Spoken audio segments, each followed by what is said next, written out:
The Packers have played their 4 quarters. Now it's time for the 5th quarter. He is in his 11th year as the general manager of the Green Bay Packers, and I am really pleased to say I think it's the 11th year he's made a run over here in the preseason to visit with us on a Monday night. He's got the longest title in the Packers directory, folks. He is the Executive Vice President, General Manager, and Director of Football Operations. Please welcome back to the Stadium View, Ted Thompson. Hello, Ted. Thank you. Thanks for having me back. I think it is 11 years. I think you've done it every year, and I really appreciate that. I know a lot of GMs kind of just want to stay in the office, grind film, and figure things out, but I'm glad you spent an hour to visit with the fans, not only here at the View, but on the air as well. Let's get right to it. How do you handle news like you got today with Jordy Nelson?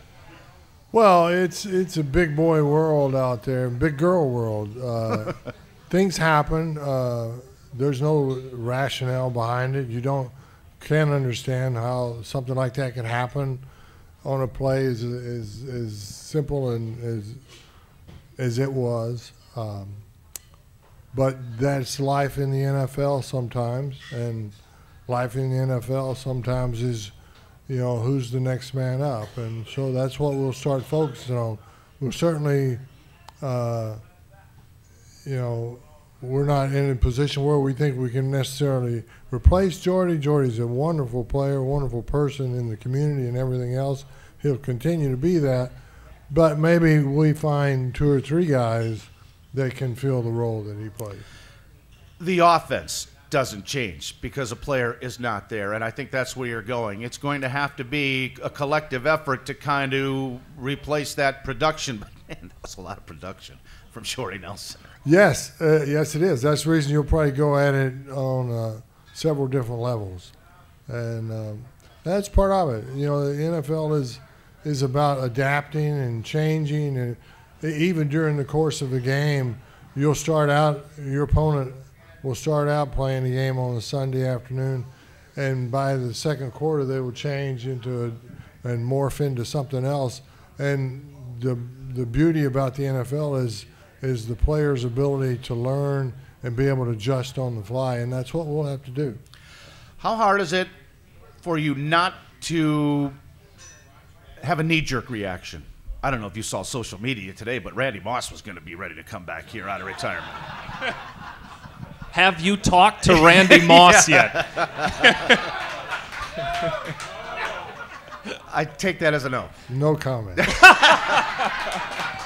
Yeah, really.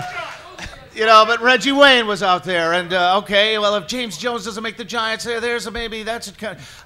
How hard is it to avoid that temptation and just sit back, absorb this, and proceed the way you do and have for 11 years here? Well, all we do over there at 1265 at this time of year is watch tape on other people and players and teams in the NFL.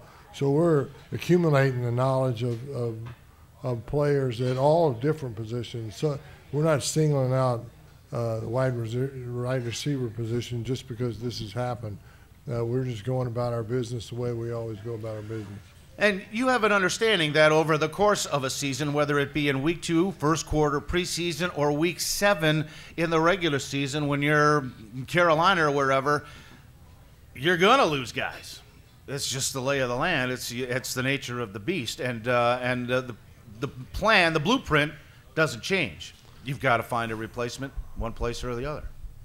Right. It's more depressing though when you say it like that. I understand. Actually, there's a lot of fine young men and people that have come through. We have currently 87 players on our roster. That's a lot of guys to choose from when you have to cut down to 53. When we get to 53, we'll have an extra 8 guys, I think it is, on our practice squad. Those are valuable members of our team, never get noticed, but all of a sudden in October, if we get somebody dinged up on the 53, then that'll be the group that we normally like to go to elevate and make into the real guys that play on Sunday.